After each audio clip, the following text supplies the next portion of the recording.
Hi, and thank you so much for returning to the Dare to Share channel. This is Sonia, and we are continuing along in the works of Dr. Miles Monroe, Overcoming Crisis, Secrets to Thriving in Challenging Times. Stay tuned.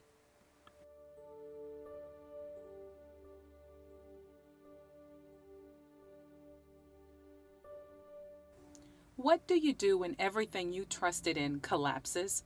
How do you prepare for a sudden change in life? How do you recover when life hits you on your blind side?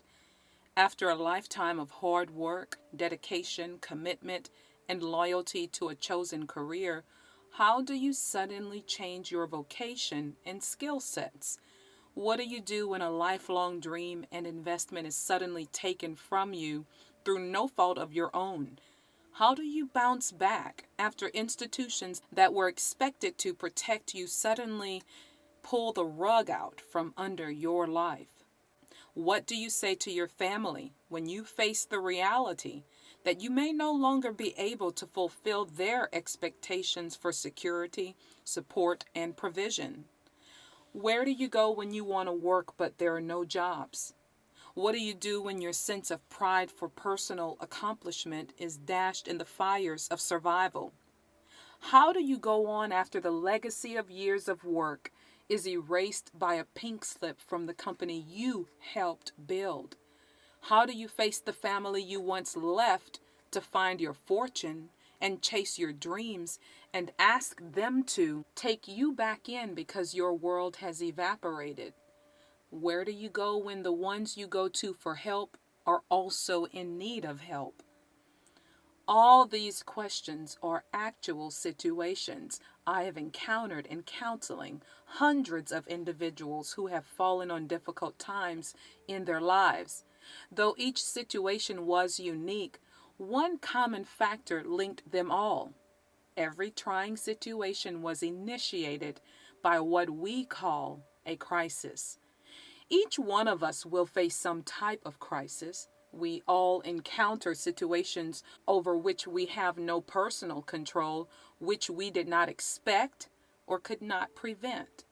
Many of us perhaps are still trying to recover from a broken marriage, the stillbirth of a child, the unexpected death of a spouse, a child, or a loved one. Maybe you lost your dream house, your dream car, your baby, or your business. Whatever your situation, these are all categorized as crises. Living on earth requires that we must expect the unexpected and prepare for the unforeseen. It's the nature of life, but many of us do not possess the necessary mental, emotional, psychological, and spiritual tools to successfully and effectively weather these seasons of turmoil. If this is your state, then this book is for you or for a loved one who needs to know that there is life after crisis. Introduction. The world is in crisis. However, in the past, there was no such concept as global crisis. Globalization is a modern term that describes the collapse of the many barriers between nations, such as distance, culture, trade tariffs, and access to global communication. This new international phenomenon began with the advent of modern travel, increased with the invention of radio, television, and telephone technology, and then exploded with the emergence of computer and cyberspace technology. These inventions have forever changed life on planet Earth as we know it, impacting the movement of people, international trade and commerce, immigration and migration, cultural interaction, and political collaboration. The most important result of this global transformation is the interdependence of nations. The reality of this new age is the fact that the circumstances, events, or major changes in the social, political, economic, and cultural environments of one nation affect the environment of many other nations and communities. At the writing of this manuscript, the world has entered into one of the most critical international crises of our generation. Every news broadcast gives us more information about the latest financial downturn or collapse. Everybody is affected in some way, even the wealthiest people. Nobody can stop it. Suddenly, every country in the world has entered into a recession or worse. Unemployment rates are soaring, homeowners are facing foreclosure, businesses are facing bankruptcy and liquidation. The economy of my country, the Bahamas, depends heavily on tourism. Guess what will get slashed first from people's budgets when money gets tight? 90% of our jobs in the Bahamas are built around tourism, and that means our entire economy gets rocked when the stream of tourists becomes a trickle because of an economic recession or depression. Ironically, Cuba used to be the #1 tourist destination in our region before the Cuban government turned socialist during the prolonged crisis of the Great Depression, which means that it was an economic downturn that allowed for our success as an alternative island vacation spot. Meantime, ongoing wars and rumors of wars are decimating cities and nations, adding to the normal level of crime and human degradation across the globe. On videotapes and in photographs, the faces of anguished refugees appear so often that most people have become used to seeing them. In the past, we hardly ever talked about terrorists, but now you can hear that word every day of the week. Completely beyond our control. Natural forces also threaten human welfare. At any given time, something is happening somewhere in the world.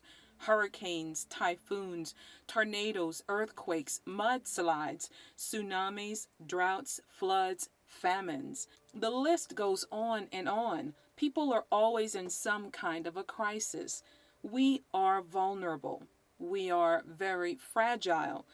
As the world's economies are imploding, fear is exploding.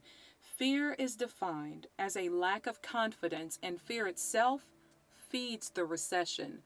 When consumers lose confidence in the system, they stop participating in it. They stop buying things. Consumer confidence is vital for the success of the capitalist economies that most of us live in, because everything in a capitalist economy is built on people's buying and selling. When buyers stop buying, the sellers have to stop selling. Incomes dwindle, and accumulated wealth does too.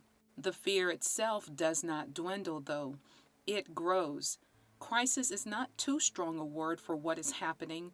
We are walking through a worldwide crisis, and most of us are, or soon will be, walking through significant personal crisis as well. Many of our personal crises will be related to the broader crisis. If you have a job, you may lose it. If you own a business, you may have to pull back and find new strategies for making it through this difficult season. If you're a pastor or a missionary, you may find yourself short of funds as people can no longer contribute money to your ministry. On top of that, surely you will have your ordinary level of difficulties to deal with. You may have health problems, marital problems, family problems. Sometimes, if you stack a financial disaster on top of your existing problems, it's just too much. You will be in high alert crisis mode before you know what happened to you. The purpose of this book is not to frighten you, nor is it to report breaking news, nor is it to bemoan the wretched state of the world. The purpose of this book is to give you some practical advice. I didn't think it up. I'm just the messenger for the one who has the answers to every catastrophe. When even the experts don't know what to do, it is time to hook up with someone who is smarter than all the experts put together. When you need to overcome a crisis, it is time to look to the overcomer. You must understand that the kingdom of God is never in crisis. Let that sink in. The kingdom is never in crisis mode because the king is bigger than any crisis that has ever happened, will ever happen, or is happening right now. He knows what to do. Not only does he know what to do, but also he cares for us, both individually and corporately. He loves people, and God has never failed his people yet. The important thing is to make sure that you are one of his people. This book is about how to make sure that you are walking according to his principles as a citizen of his kingdom. It will help you hold up a measuring rod to your current situation, and it will show you how to measure up to his righteous standards so that you too can overcome every crisis. Then you can turn to help your neighbor on the way. If you claim citizenship in the kingdom of heaven, you have a way out of every crisis. Notice that I did not promise you a crisis-free life. No, I promised you a way out, a way to overcome each crisis, whether big or small. Nobody is exempt from crisis, including Christians. You will have crisis, Jesus said. In this world, you will have trouble, but take heart. I have overcome the world. John 16:33. What is your crisis right now? As you allow him to convert your crisis into an opportunity for growth and grace, you will be able to bring a little more of the kingdom of heaven to this disillusioned, worn out world. Wow, thank you so much for following along with the reading of Overcoming Crisis, a book written by Dr. Miles Monroe. Stay tuned for the next chapter. If you have any comments or questions or suggestions, please leave them below. I am always happy to read them and comment along with you. Also, I pray for your family, just as you pray for mine. Thanks for tuning in today to the Dare to Share channel. As always, God bless and have a wonderful day.